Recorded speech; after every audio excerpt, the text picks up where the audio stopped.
اعوذ باللہ من الشیطان الرجیم بسم اللہ الرحمن الرحیم قل للذین کفروا ان ینتہوا یغفر لهم ما قد سلف وان یعودوا فقد مضت سنت الاولین وقاتلوهم حتى لا تكون فتنة ويكون الدين كله لله وإن انتهوا فإن الله بما يعملون بصير وإن تولوا فاعلموا أن الله مولاكم نعم المولى ونعم النصير صدق اللہ العظیم۔ حمد و ثناء رب کریم اور درود و سلام بر سید خیر الانام کے بعد سورۃ انفال کی آیت نمبر 38، 39 اور 40 تلاوت کی گئی ہیں، جو 9ویں پارے کی آخری 3 آیتیں ہیں۔ اس سے پہلے آیتوں میں فرمایا گیا کہ اللہ تعالیٰ فرماتا ہے بے شک وہ لوگ جنہوں نے کفر کیا، کافر خرچ کرتے ہیں اپنے مال لوگوں کو اللہ کی راہ سے روکنے کے لیے، لشکر کفار کی مدد کرتے ہیں، ان پر پیسے خرچ کرتے ہیں، تو یہ خرچ کرنا ان کے لیے حسرت کا باعث بن جائے گا، افسوس کریں گے اور فائدہ کوئی نہیں ہوگا، ان کو ان کا لشکر غالب نہیں آئے گا بلکہ مغلوب ہوگا، اور یہ کافر جہنم میں دھکیلے جائیں گے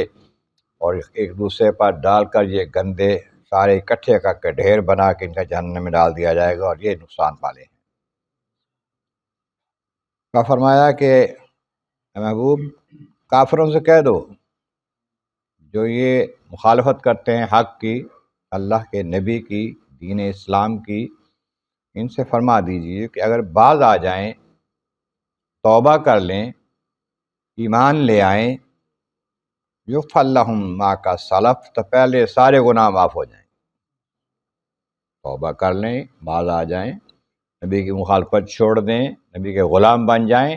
ساری پہلی خطائیں معاف ہو جائیں گی۔ اور اگر پھر یہ وہی کام کرتے ہیں، دین کی، نبی کی مخالفت و کفر،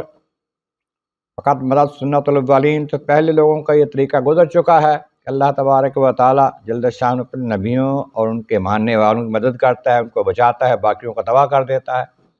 ان کو پتہ ہے، انہوں نے سنا ہے، انہیں علم ہے۔ جب ان سے مقابلہ ہوتا ہے وقاتلوہم حتی لا تکون فتنۃ ویکون الدین کلہ للہ، جب لڑیں تو پھر پیچھے نہیں ہٹنا جب تک وہ مغلوب نہ ہو جائیں، دین کا غلبہ نہ ہو جائے، یا تو وہ ایمان لے آئیں یا دین کے غلبے کو تسلیم کر لیں اور اپنے ہاتھ سے جزیہ دیں، مان لیں کہ ہم ان کے ماتحت رہیں گے، شرارت نہیں کریں گے، اس وقت تک ان کے ساتھ جہاد کرو۔ فَإِنِ انتَهُوا فَإِنَّ اللَّهَ بِمَا يَعْمَلُونَ بَصِيرٌ، اور اگر پھر یہ ایسا کرتے ہیں، ایک دفعہ مان لیا جنگ میں آ کر، پھر دین کے خلاف، حق کے خلاف، نبی کے خلاف کام شروع کر دیا، تو پھر اللہ تعالیٰ تو ان کو دیکھتا ہی ہے، وہ ان کے اعمال اور ان کے نیتوں کے مطابق ان کو سزا جزا دے گا۔ وَإِن تَوَلَّوْا، اگر پھر جاتے ہیں، اعراض کرتے ہیں حق سے، فَاعْلَمُوا أَنَّ اللَّهَ مَوْلَاكُمْ، تو ایمان والو تم جان لو کہ اللہ تمہارا مولا ہے، تمہارا والی وارث ہے، نعم المولا، بہت اچھا مولا ہے وہ۔ کافروں کے مقابلے پہ اگر تمہیں مقابلہ کرنا پڑ جائے تو ڈٹ جاؤ، یہ سوچ کے کہ اللہ ہمارے ساتھ ہے، اللہ ہمارا مولا ہے، والی وارث ہے، نعم النصیر، بہت ہی اچھا مددگار ہے ہمارا، اور کوئی بھی نہیں ایسا ہو سکتا، اس واسطے ہمیں کوئی خطرہ نہیں ہے، لیکن لڑو اللہ کے لیے، اللہ کے دین کے لیے، اللہ کی رضا کے لیے، اور کوئی مقصد نہ ہو۔ تو یہ فرمایا کہ اگر ایمان لے آتے ہیں تو ساری خطائیں معاف۔ اس میں روایت آتی ہے کہ دہیہ کلبی رضی اللہ تعالیٰ عنہ ایک بڑے قبیلے کے سردار تھے، بادشاہ تھے، بہت سے لوگ اس کے قبیلے میں شامل تھے، 700 غالباً۔ نبی کریم علیہ السلام نے ایک روز دعا فرمائی کہ یا اللہ اگر یہ دہیہ کلبی مسلمان ہو جائے، ایمان لے آئے، اس کا قبیلہ بہت سے لوگ ہمارے ساتھ مل جائیں گے، دین کو مضبوطی ہوگی، غلبہ حاصل ہوگا۔ شام کو دعا فرمائی، صبح کو جبریل امین علیہ السلام آگے کہ حضور مسجد میں تشریف رکھیں، دہیہ کلبی اسلام قبول کرنے کے لیے آ رہا ہے۔ تھوڑی دیر کے بعد دہیہ کلبی مسجد کے دروازے میں داخل ہوتا ہے تو آقا علیہ السلام اپنی چادر مبارک اس کے لیے بچھا دیتے ہیں۔ قریب آ کے چادر کو اٹھایا، اپنے سر پہ رکھا اور کہا کہ میں اس چادر کے قابل نہیں ہوں۔ پھر کہا مجھے بتائیں دین اسلام کیا ہے، بتایا دین کی باتیں، مجھے دین پیش کریں، میں کیسے قبول کروں۔ کلمہ پڑھایا،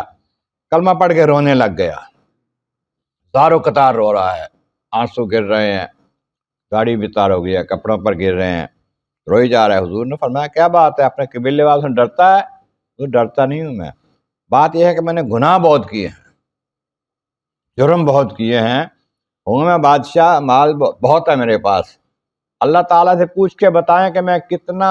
اس کا ہدیہ جرمانہ یا کفارہ دوں جو میں نے گناہ کیے ہیں، میرے گناہ معاف ہو جائیں۔ رو رہا ہے بار زار زار، کہہ رہا کہواتے ہیں میرا دہیہ بتا تو صحیح کہ تیرے بڑے بڑے گناہ کون سے ہیں تیرے۔ کہنے لگا حضور بات یہ ہے کہ میں بادشاہ ہوں نا، تو یہ بات پسند نہیں کرتا کہ میرا کوئی جوائی ہو، داماد ہو کوئی، اس وقت میری بیٹی پیدا ہوتی میں مار دیتا، زندہ دفن کر دیتا، 40 بیٹیاں اپنے ہاتھ سے مار چکا۔ یہ بات سن کر حضور کی آنکھوں میں بھی آنسو آ گئے، صحابہ کی بھی پاس جو سن رہے تھے، اتنا یہ بدبخت سخت دل ہے۔ لیکن